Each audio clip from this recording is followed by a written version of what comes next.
Dami naglalakad naman.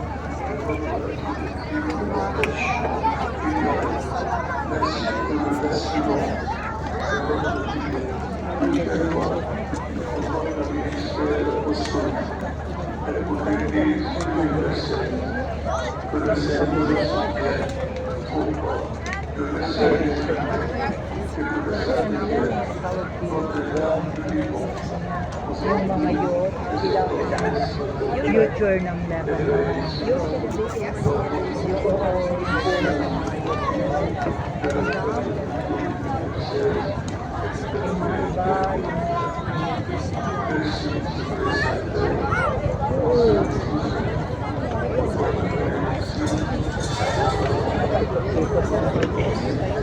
Ayan ang sundo natin.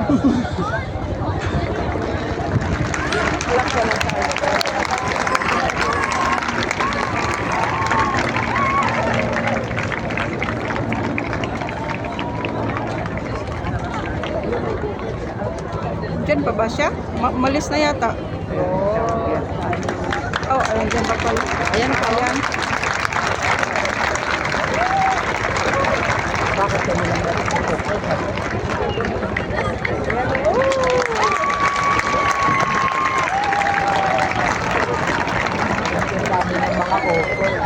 ano yung binigay dito? Souvenir.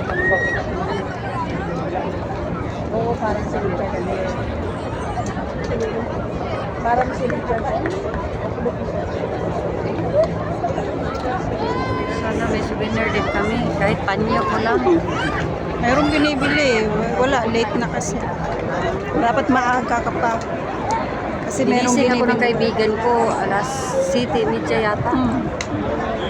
Ang lamig, sabi ko, alas 10 pa naman. Medyo ang isas. Maya-maya na.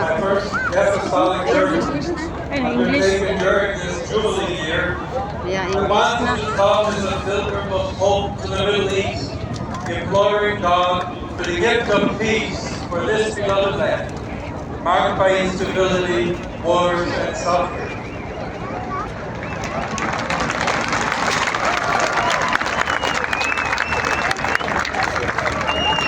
Dear Christians of the Levant, when the results of your efforts for peace are slow in coming, I invite you to lift your gaze to the Lord who is coming.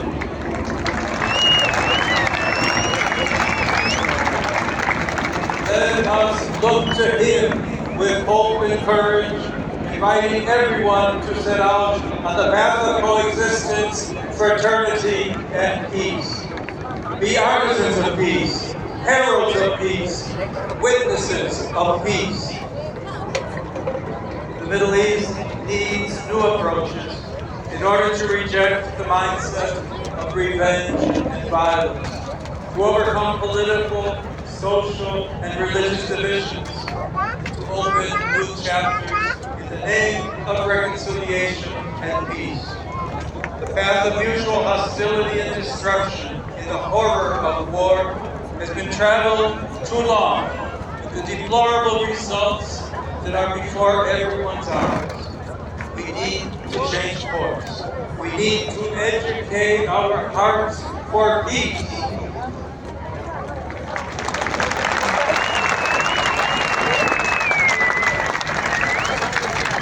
From this square, I pray for the Middle East and all peoples who suffer because of war. I also offer hopeful prayers for a peaceful solution to the current political disputes in Guinea-Bissau. Nor do I forget the victims and their dear families of the fire in Hong Kong. I especially pray for beloved Lebanon.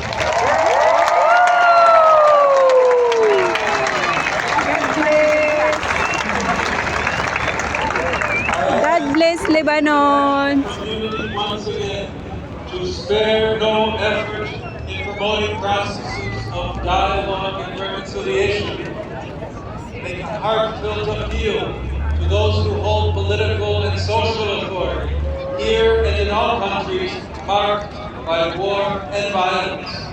Listen to the cry of your people who are calling for peace.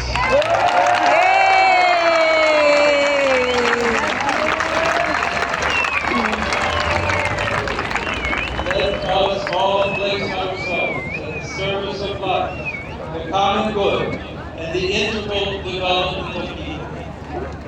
Finally, to you Christians of the Levant, citizens of these lands in every respect, I repeat, have courage.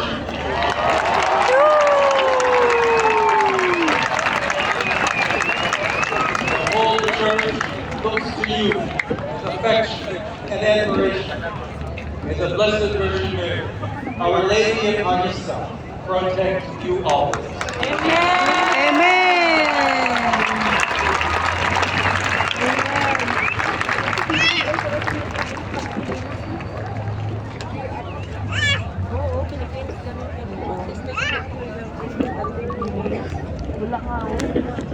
Tapos na?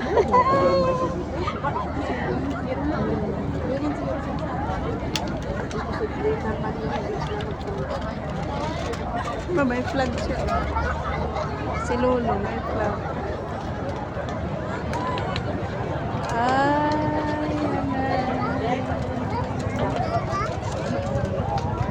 Seigneur soit avec vous.